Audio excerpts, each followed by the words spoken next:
स्वागत है आप सभी का। भारत की संस्कृति कई चीजों से मिला जुला कर बनी है। भारत का इतिहास काफी पुराना है, काफी खूबसूरत है और काफी विस्मरणीय भी है। ऐसे ही अतुल्य भारत की छवि आज हमें इंडिया गेट पर भी देखने को मिल रही है, जहां विभिन्न राज्यों से आए हुए लोग न सिर्फ अपनी कला का प्रदर्शन कर रहे हैं, बल्कि तमाम तरह की यहाँ छवि हमें देखने को मिल रही है, जिसमें चाहे अलग अलग राज्यों के खाने की बात करें, चाहे हैंडीक्राफ्ट की बात करें, चाहे कपड़ों की बात करें, यानी पूरा भारत आप यहाँ पर देख सकते हैं। तो चलिए आपको दर्शन कराते हैं अविस्मरणीय भारत के कुछ और हिस्सों की। भैया, आज तक आपने नागिन डांस के बारे में बहुत बार सुना होगा, लोगों को उस पर नाचते हुए भी देखा होगा और वाकई कई आपने फिल्में भी देखी होंगी जो नागिन डांस को या नागों की एक संस्कृति को हमारे सामने पेश करती है। लेकिन आज इस भारत पर्व में हम आपको दर्शन कराएंगे उन लोगों से जो इस संस्कृति को अभी भी जिंदा रखे हुए हैं, जो हमें सच में बहुत एंटरटेन करते हैं, हमें मनोरंजन प्रदान करते हैं, उसका एक साधन बनते हैं। हमारे साथ तमाम ये लोग मौजूद हैं जो भारत की उस संस्कृति को अब भी जिंदा रखे हुए हैं, जिसको शायद हम लोग ये समझते हैं कि वो मर चुकी है, दब चुकी है या खत्म होने वाली है। सपेरे एक ऐसी प्रजाति, एक ऐसे लोग, एक ऐसा समुदाय है जो वाकई हमें एंटरटेन करता है, जिनको सिर्फ और सिर्फ न सिर्फ नागों के बस में करने के लिए, उनको नचाने के लिए जाना जाता है, बल्कि आज ये भारत पर्व में यहाँ उपस्थित है और अपनी हिंदुस्तान की जो मिट्टी की खुशबू है उसको संगीत के माध्यम से लोगों के सामने पेश कर रहे हैं। चलिए बात करते हैं आज हम इन्हीं लोगों से और ये जानते हैं कि कैसे वो इस हिंदुस्तान की खुशबू को पूरी दुनिया में फेमस करने के लिए हर शहर में घूमते हैं और लोगों का मनोरंजन करते हैं। तो हम आपसे जानना चाहते हैं कि जो ये एक संस्कृति है, जो भारत की संस्कृति है, जिसे हम सपेरों के रूप में जानते हैं, ये आपको नहीं लगता कि ये बहुत पिछड़ती जा रही है? ये अब जो पहले इसकी मशहूरियत हुआ करती थी वो अब नहीं है, आप क्या कहेंगे? ऐसा है मैडम, जब से सांप पकड़ने पे बैन लगाया सरकार ने, जब से ये कला लुप्त होती जा रही है। अगर सरकार हमें ऐसे ही बड़े फेस्टिवलों में कोई सब में मौका देगी, ज़्यादा से ज़्यादा कलाकार बुलाएगी, ज़्यादा से ज़्यादा प्रोग्राम कराएगी, तो शायद कला लुप्त नहीं होगी। हमने आज देखा कि आपने न सिर्फ लोगों से नागिन डांस कराया, बल्कि बहुत सारी धुनें भी आपने बजाई और बाबा जी ने तो कमाल ही कर दिया। इस तरह की उन्होंने शानदार, चाहे मंडोले तंडोले हो, चाहे नागिन डांस की धुन हो, चाहे भारत महान, ये तमाम धुन आपकी इस बीन से, आपकी ये जितने भी आपके वाद्य यंत्र उससे निकले हैं। तो लोगों को आप मनोरंजन का एक साधन बने हैं, उनके लिए कितनी खुशी है आप में? बहुत ज़्यादा खुशी है और लोगों से काफ़ी रिस्पॉन्स मिल रहा है, इस बात से हमें बहुत खुशी है।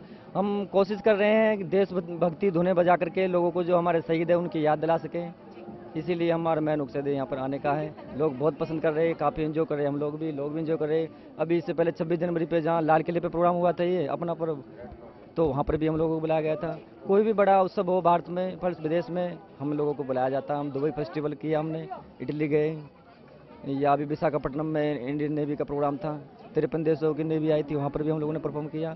तो ये कला पहले सांप पकड़ के बीन बजा करके गांव तक ही सीमित थी, लेकिन आज इस कला ने एक नया मोड़ लिया है और ऐसे ही हमें मौका मिलता रहेगा, सरकार हमें मौका देती रहेगी, तो ये कला लुप्त नहीं होगी आने वाले टाइम में। पहले सपेरों के जो धुन बजती थी, जो धुन आप बजाते थे, उस पे सांप नाचते थे, आजकल इंसान नाच रहे हैं, आप क्या कहेंगे? देखो जी, ये घास फूस का बाजा है, जैसे बीन और बांसुरी। बांसुरी भगवान श्री कृष्ण जब बजाते थे, आप लोग सब जानते हैं, हम लोग कि गायें जो चरती थी तो वो भी उनके सुन करके आ जाती थी। ऐसे ही ये बीन जब बजाते थे सपेरे हमारे पूर्वज, तो सांप निकल के इस पर नाचने के लिए मजबूर हो जाते थे। ये मधुर बाजा, मधुर संगीत है, हमारी भारत की संस्कृति है, ये लोगों को मोहित करती है, इस पर लोग डांस करने को अपने आप ही मजबूर हो जाते हैं, जो कि आप लोगों ने देखा हुआ यहाँ पर। जैसे आपने कहा कि विलुप्त होती जा रही है ये संस्कृति और सपेरे बहुत कम भी रह गए हैं और इस तरह की धुनें भी हमें सुनने को नहीं मिलती हैं, लोग एंटरटेन हो रहे हैं। आप लोगों को क्या मैसेज देना चाहते हैं अपनी कला के बारे में? देखो जी, अगर जो ऐसे हमें मौका मिलता रहा, जैसे अभी सांप पकड़ना सरकार ने बंद कर दिया, बीन दिखाने पे, सांप बजाने पे भी रोक लगा दी है, अगर उससे बहुत सारा ये फर्क पड़ा है।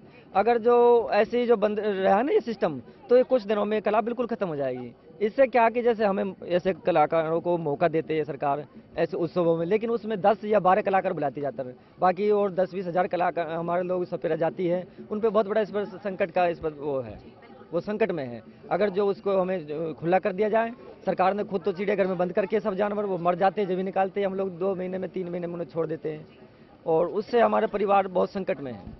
अब जो सरकार ने आपको ये मौका दिया है, भारत पर्व एक प्लेटफॉर्म है जहां पर आप अपनी कला का प्रदर्शन कर सकते हैं और अपनी ख्याति भी कर सकते हैं, क्योंकि यहाँ पर दुनिया भर से लोग आ रहे हैं, तो कैसा आप महसूस कर रहे हैं? बहुत अच्छा महसूस कर रहे हैं और हम लोगों से रिक्वेस्ट करेंगे ज़्यादा से ज़्यादा हम लोगों को ऐसे प्रोग्रामों में मौका दिया जाए जिससे कला लुप्त ना हो।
मातुल्य भारत का ये भारत पर्व, जहां पर आप विभिन्न संस्कृतियों, विभिन्न सभ्यताओं के दर्शन करते हैं, जहां आपको ये पता चलता है कि हमारे हिंदुस्तान में कौन कौन सी ऐसी जगह है जहां की खासियत क्या क्या है, चाहे वो साजो सामान की हो, चाहे वो खाने पीने की हो, चाहे वो वेशभूषा की हो। लेकिन डिफरेंसेस कितने भी हों, अनेकता कितनी भी हो, लेकिन अनेकता में एकता है, यही नारा है अखंड भारत का। यही एक महानता है जो हमारे भारत को पूरी दुनिया में अपनी महानता का परचम फहराने पर मजबूर करती है। आज भारत पर्व में हमने आपको दर्शन कराए कि हिंदुस्तान के कितने राज्य हैं जहां की खुशबू न सिर्फ हिंदुस्तान भर में पूरी दुनिया के लोगों को खींचती है, बल्कि अपनी मजबूती भी, अपनी एक पहचान भी कायम करती है। तो आज के हमारे इस यात्रा में इतना ही, हमारे सफर में इतना ही। खुशबू को दीजिए इजाजत। उम्मीद है कि आपको हमारी ये यात्रा, हमारी ये खास पेशकश जरूर पसंद आई होगी। जय हिंद, जय भारत।